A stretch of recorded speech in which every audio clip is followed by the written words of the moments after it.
सुनने के बाद तो आदमी अक्लमंद है, दाना है। आलिम का छोटा चक्का पंजा नहीं था, बहुत बड़ा आलिम था। अब उस मैयत को मुखातिब होके बोल रहा, हज़रत क़िबला करामत बता रहे हैं, अब मैं दफन कर रहा हूँ, अंदर ही सोना बाहर नहीं आना। क्यों? अदब करना नहीं मालूम? हमारे हुजूर सल्लल्लाहु अलैहि वसल्लम जमीन में कब्र में आराम कर रहे, तुम ऊपर आ रहे हैं बार बार। अब आना ऊपर नहीं आना, अदब करना, दफन करने के बाद आज तक नहीं पढ़िया। एक खबर 2 बार 3 बार जिसमें से मुर्दा निकला, वो जिंदा आदमी की बात सुन रहा, उस पर अमल कर रहा और दूसरा अदब कर रहा। ऐसा कई मकामात, एक तो यहाँ हुआ और दूसरा कई मकामात पर कब्रों के सलाम कर, उनका सलाम करने का जो कारोबार बन हुआ हमारे जद्दे आला के पास हुआ। ये खुदा ने क्या करो तो भी करो। अब ये बेचारे औरंगजेब औरंगाबाद में नहीं इंतकाल हुआ उनका, अहमदनगर में इंतकाल हुआ। अहमदनगर को आप लोग नगर बोलते रहते, वो नगर ही से होते। वहाँ दफन होने के बाद में इनके फौजियों ने इनके साथ क्या किया, यहाँ लाने के वास्ते मजबूरी थी। अहमदनगर से औरंगाबाद लाए, क्यों लाए?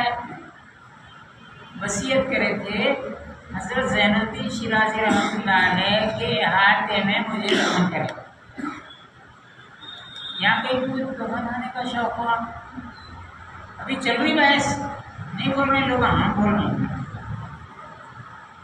जब जनाब औरंगजेब साहब ने सूफी सरमद रहमतुल्लाह ताला अलैह को शहीद कर दिया, गर्दन उड़ा दी, क्या कलमा आधा पढ़ते, ला इलाहा बोलते छुप जाते, इल्लल्लाह नहीं बोलते आगे।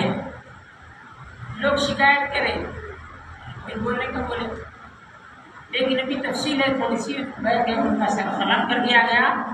तो सूफी सरमद उठे, यानी मुर्दा उनका, अपना सर हाथ में ऐसा ले लिया, एक हाथ में सिर्फ खून में उंगली डुबा के जो दिल्ली की जामा मस्जिद पे ला इलाहा इल्लल्लाह मुहम्मदुर रसूलुल्लाह लिखा, वो लिखा, जिंदा नहीं लिखा। अब उसके बाद से औरंगजेब रात में सो नहीं सका, सोते ही सूफी सरमद सोंटा लेके आते थे, उसके सिर पे मारने का हैरत पड़ जाता था।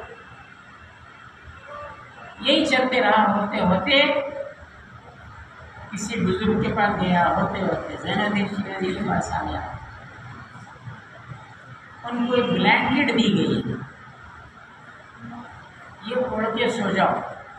अगर जरा ब्लैंकेट हटती, सूफी सरमद सोटा लेके आ जाते थे।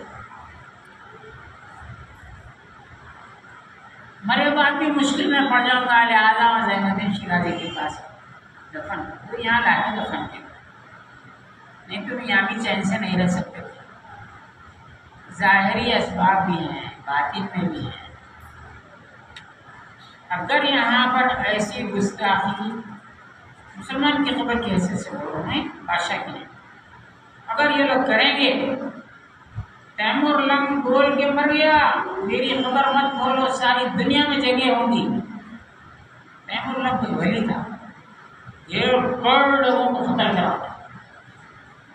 मगर उसकी बात सच्ची हुई है। खबर खोलते ही वर्ल्ड वार शुरू हो गया 2014। यहाँ तो ये बेचारा नहीं बोला, लेकिन हम बोल रहे हैं, अगर इनकी खबर के साथ कुछ ऐसा हो गया, हिंदुस्तान पूरी दुनिया में रुसवा हो जाएगा। ये लोग करेंगे, वहाबी टाइप के वहाबी हुकूमतें भी इनसे लड़ने को तैयार हो जाएंगे। इन्होंने नहीं डर रही किससे भी, अपनी अपनी मस्ती में है, लेकिन अल्लाह ताला इनको सबक सिखाएगा।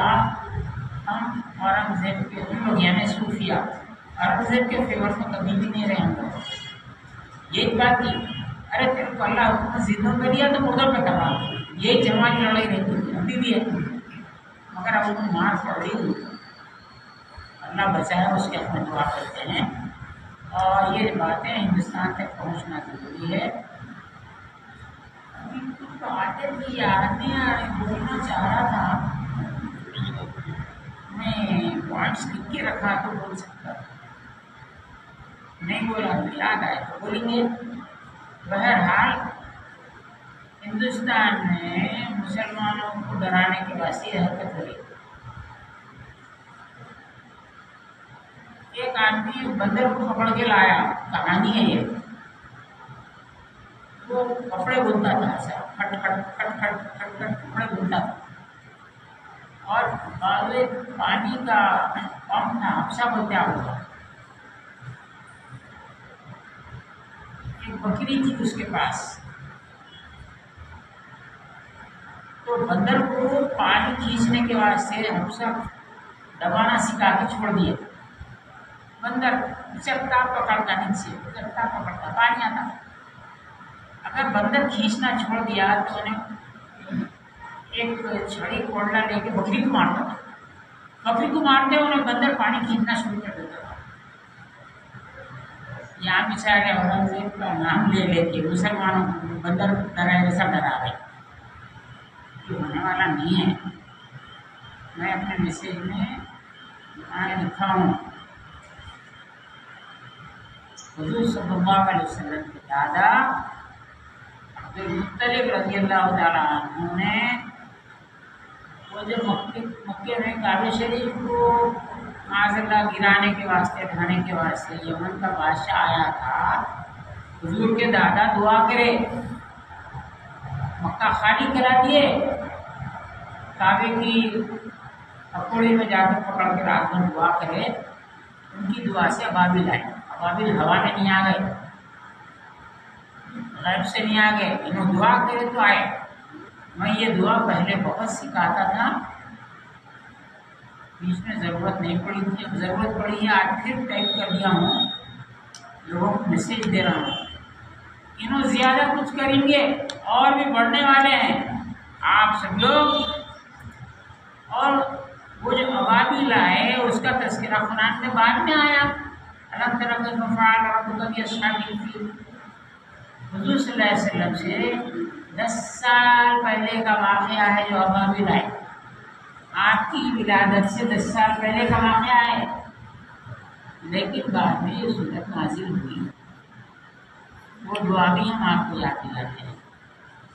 यहाँ पर पहले भी पढ़ाया था, यहाँ बहुत गड़बड़ा हो रहा था, वो ला रहा, ये नहीं ला रहा, वो ला रहा, यहाँ पे पढ़ाया नहीं, उसके बाद में सुनो आप सबसे में ये चंद बातें होने के बाद किसी के व्हाट्सएप में है मैसेजेस भेज देता हूँ, लिख के दे दो, मैं भूल जान क्या, मैं भी हिम्मत है लिख के दे दो, नहीं तो इससे जीरोक्स ले लो ना और फिर भेज दो, लेके पढ़ो दुआ। अल्लाह ताला हमारे ईमान की, जान माल, इज्जत आबरू की, हमारे मस्जिदों की, हमारे घरों की, हमारी जायदादों की, हमारी औकात की हिफाजत करना। औकात की भी बहुत बड़ी बड़ी बहस चल रही, नहीं बोल मौका नहीं है। सल्लल्लाहु तआला अलैहि वसल्लम और